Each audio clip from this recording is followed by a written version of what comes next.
সুপ্রিয় দর্শক, এই যে দেখুন একটি কলা বাগান। বর্তমানে আপনার এই যে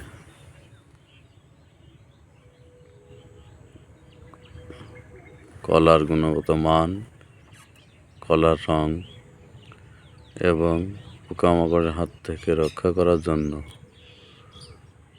আপনার এই কলা গাছে পলিথিন বা বস্তা বা ব্যাগ ব্যবহার করা হচ্ছে।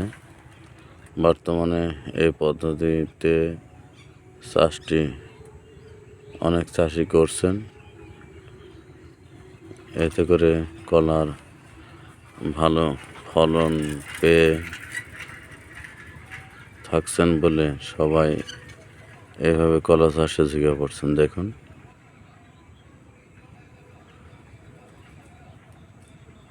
সমস্ত জায়গায় কলা গাছে এই পলিথিন ব্যাগ ব্যবহার করা হচ্ছে।